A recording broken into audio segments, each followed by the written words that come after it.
Hello everyone. Welcome to my presentation. My name is Chris Pedetz, and I'm going to give a brief overview of drilling activity in the Western Canada Sedimentary Basin from the beginning of 2020 to the end of June 2021. You've seen a few of these already today. In early 2020, plunging oil prices due to the Saudi-Russian price war, immediately followed by COVID, caused drilling activity to plummet. It also resulted in well shut-ins and tie-in delays, along with the suspension of land sales in BC and Alberta. This spawned a host of merger and acquisition activity and an increased focus on alternative development such as geothermal energy, carbon capture, and helium, hydrogen, and lithium production. Although most geological zones saw a significant drop in activity from previous years, the Montney held fairly steady, and Spirit River gas drilling actually increased. The Clearwater was the most targeted zone, led by Spur at Martin Hills and Jarvie. And just to be clear, the first three bullets didn't all happen in Wood Buffalo. They're located centrally to show that they affected the entire basin. We're going to look at drilling and production highlights, and then the key plays in the basin. We'll start with drilling. Here, WTI pricing is overlain on the monthly spuds by province over the past 2 years. You can see the cratering that occurred over spring and early summer 2020, and the marked improvement for the same time period this year. Now, for any history buffs out there, May 2020's monthly well count of 17 wells was the lowest since February 1947, which was when Leduc No. 1 was discovered. And it was also the month that Bill Barilko was called up to the NHL. I'd make another joke about the Leafs, but I don't have the heart for it anymore. This map shows 2020 and 21 spuds by target zone. The zones are listed in stratigraphic order, with their activity ranking on the side. Collectively, the Upper Mannville, Colony, Lloydminster, or Clearwater heavy oil zones, in orange, were the most drilled, followed by the Montney. The Viking and McMurray/Dina oil sands came in at number 3 and 4, despite a large drop in activity, followed by the Spirit River. Now we'll look at some production highlights. This map shows a 3-month cumulative production in thousands of barrel oil equivalent for the wells that have come on stream since the beginning of 2020. Gas volumes are converted to BOE using the 6-to-1 ratio. The Montney and Spirit River, as usual, account for some of the very good gas and condensate wells in northeast BC and western Alberta. The top oil production came from thermal oil sands wells at Athabasca, Cold Lake, and Lloydminster, but I won't be talking about those very much. Clearwater heavy oil production at Martin Hills and Nipissing, and to a lesser extent at Jarvie, are comprising a bigger piece of the pie. Although rates are relatively low on a per-well basis, light oil from the Viking and Madison Group subcrop plays remained a fairly popular target and are making a comeback of sorts post-COVID.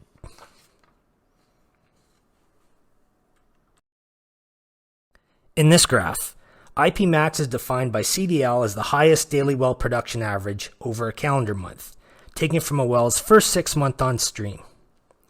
The data are from public sources, so gas liquids and condensate are often underreported or not reported at all. The Spirit River had the highest average IP max, though it was mostly gas with low liquids yields. The Montney was second, followed by the McMurray and Charlie Lake, an oil-rich Triassic zone gaining popularity of late. The Duvernay rounds out the top 5, demonstrating that its wells are still fairly prolific. The Viking, for comparison, comes in at number 19.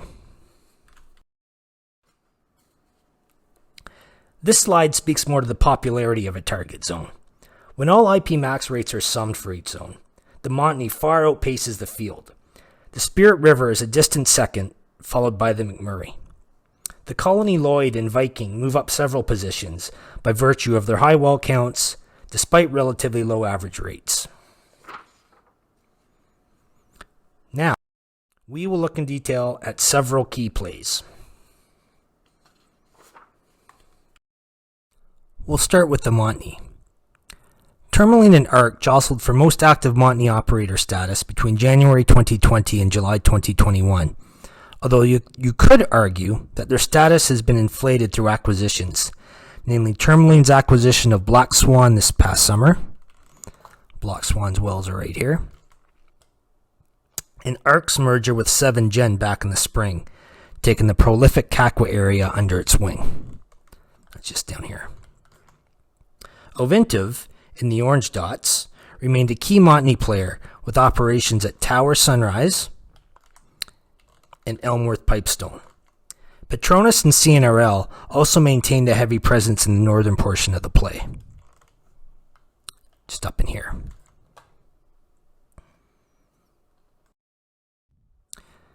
This graph compares the most active Montney operators to the ones with the highest median initial production rates. You'll notice the spud numbers don't jive with the previous slide because A, only wells with production are shown, and B, previously merged companies such as 7Gen and Black Swan are included. The big takeaway from this is that, notwithstanding sample size issues, there is little correlation between operator activity levels and overall production rates, notable exceptions being 7Gen and Ovintiv super high rate wells at Sunrise, which is this subset of wells right here.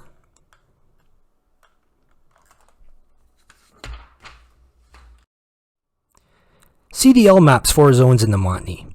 The red lines indicate our interpretation of operator targets, based on wellbore surveys and offset logs.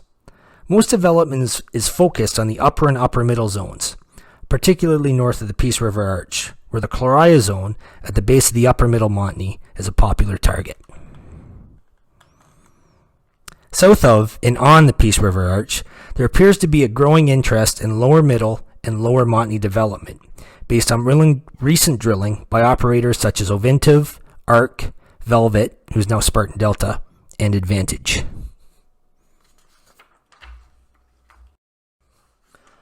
While there aren't any drastic differences in completion parameters between the 4 main play areas, the Shelf South liquids rich play, which includes ARC's Kakwa area, hosted the longest wellbores, along with the most stages, proppant, and fluid used per well in 2020 and 21.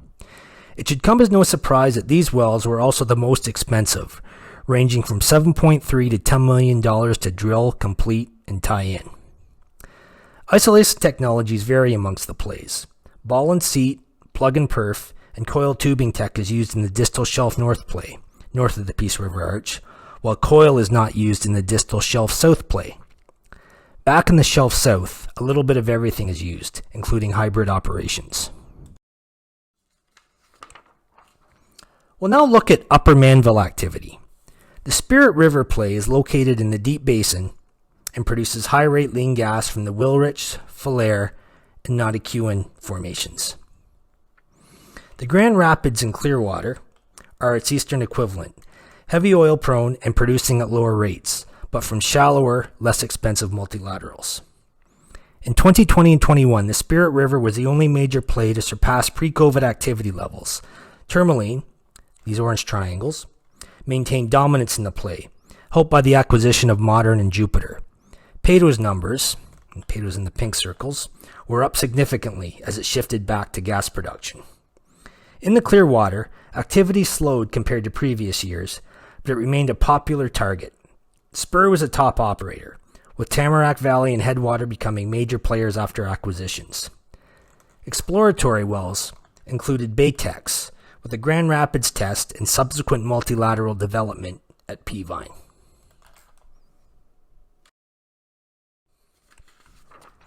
Here's our graph comparing activity to productivity. Red signifies Clearwater producers, yellow is Spirit River, and the heavy oil players in eastern Alberta and western Saskatchewan are orange. Like the Montney graphs, recently acquired companies have been kept separate. So what you see here is that Clearwater wells make up the bulk of 2020 and 21 drilling, but the best rates, at least on a BOE basis, are from the Spirit River. As Clearwater development continues to grow and evolve, we're starting to see differences in operator techniques. At Martin Hills Nipissing, we have thicker sands and often two distinct target zones, allowing for stacked development. Wells still produces open-hole multilaterals, with up to 9 laterals per well, but usually in the order of 6 to 8.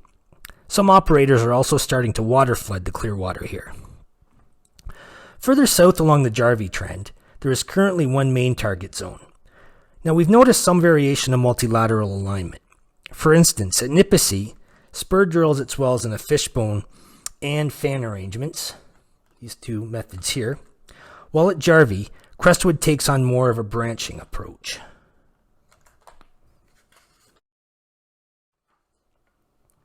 Now to the Viking. Activity dropped significantly from 2019 levels, but is starting to ramp up again. Most Viking wells continue to be drilled in the marine oil play along the Dodds Land to Provost Trend. Tyne in the red dots was the most active operator, followed by Baytex. The biggest news in Viking A&D was Whitecap taking over Torque. Over in the Deep Basin, Tourmaline drilled several wells at Columbia that had high gas rates with liquids. The highest rate well was drilled by Peyto, a little further north at Wild River, that came on at over 15 million cubic feet a day of what was reported as mostly dry gas.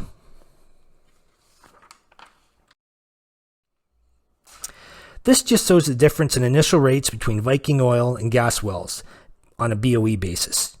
Tourmaline's rates blew everyone else away, and Peyto's not on here just because they had the one well only. There isn't a lot of variance in rates between the most active oil operators, with median rates all between 75 and 125 barrels of oil per day. Even when oil prices were down, it helped that these wells are relatively inexpensive to drill.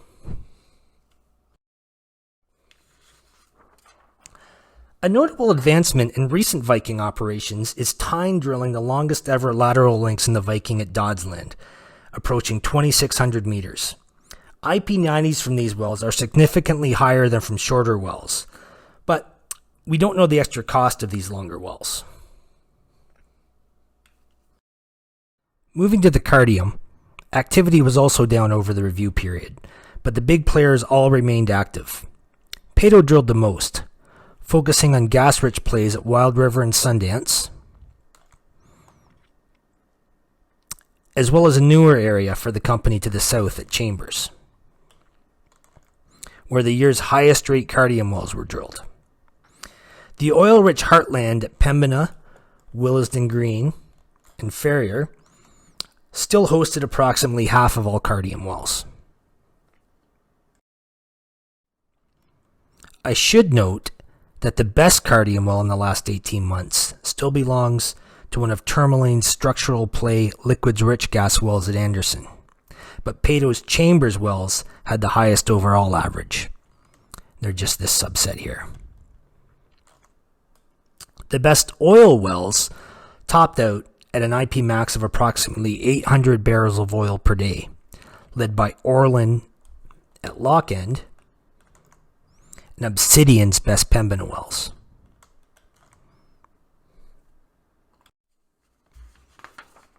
Interestingly, Cardium 2020 and 21 completions don't show a lot of difference between the deeper gas plays, such as the structural and deep basin, and the oil plays, such as Pembina and the Shoreface North. In general terms, these were completed with 20 to 40 stages per well, 500 to 800 tons of proppant, and 5,000 cubic meters of fluid. However, these numbers are more or less blown away by the wells, mostly Yangeras, in the southern portion of the play.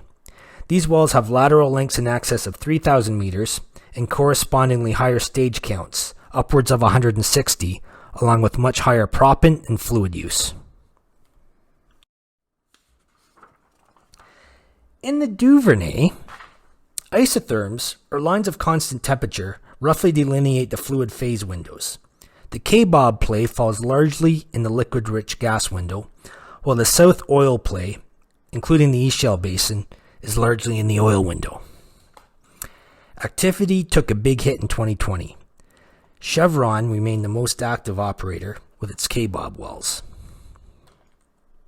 Crescent Point acquired Shell's Duvernay operations, while Keweenaw took over Ovintiv's asset. They just weren't very active this year.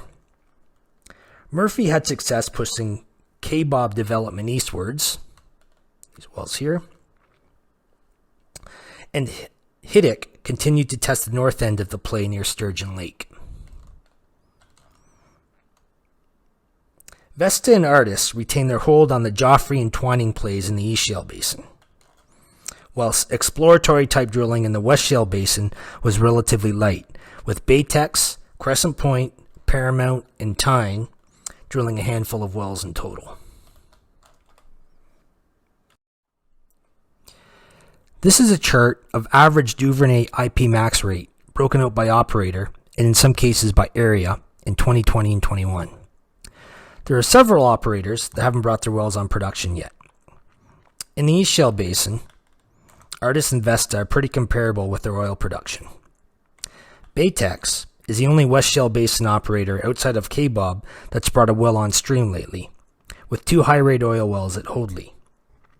At Kaybob, there's a clear production difference between Chevron's Fox Creek and Kaybob South areas. There's an even bigger contrast between Crescent Point's, formerly Shell's, Ante Creek and Kaybob areas, with one having a pile of condensate and the other none, although that may have something to do with production reporting. Murphy looks to be onto something good with its eastern Kaybob wells, rivaled only by PetroChina's more westerly wells in Waskahegan, which are reported as virtually 100% dry gas, but I imagine there's liquids in there somewhere. Here's just a bit of a breakdown on Duvernay completions. Plug and perf is still the way to go, no matter what area you're in, and they're still the most resource-intensive and expensive completions out there. Upwards of 6,000 tons of proppant and 60,000 cubic meters of fluid per well. In 2020 and 21, given the relatively low activity levels, there isn't a lot of variance to delve into between parameters. Although wells in the East Shale Basin and non-Kaybob part of the West Shale Basin tended to have more stages.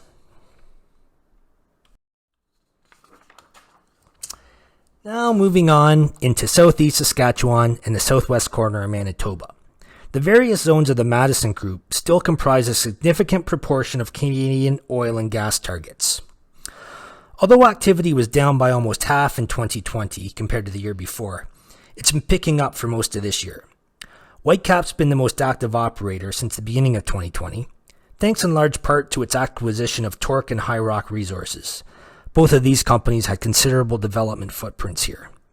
The only other M&A activity of note was Saturn Oil and Gas acquiring some of Crescent Point's assets. Operations in the Madison Group comprise mostly uncompleted, open-hole, oil-producing horizontals, although the Lodgepole and Mondale are sometimes fracked. A unique aspect of Madison Group development are very closely spaced multilaterals, such as this recent Torque, now Whitecap well, with each leg targeting a separate member within the Frobisher beds. Now these legs are only about 5 or 6 meters apart, and the well came on stream at 550 barrels of oil per day. This infographic compares the plays I've just discussed. The gray sticks indicate relative TVD and horizontal length, with Duvernay wells being the deepest and longest. Net pay is shown at the top of the sticks. The Montney gas play at 300 meters dwarfs everything else. Drilling and completion costs and IP90 rates are symbolized by bars. Duvernay gas wells were the most expensive, Viking the least expensive. With respect to rates, and keeping in mind that gas liquids are underreported, the Spirit River came in at number 1, followed by Montney gas. The half-cycle cost at the bottom is CDL's way of putting some sort of normalized ranking on these plays, simply for comparative purposes. It is the drilling and completion costs divided by the IP90 rate, with the units being in dollars per barrel of oil equivalent per day. Low numbers are good. With that in mind, depending on what you think of a straight-up 6-to-1 conversion ratio, the Spirit River takes a 20, 20, and 21 crown.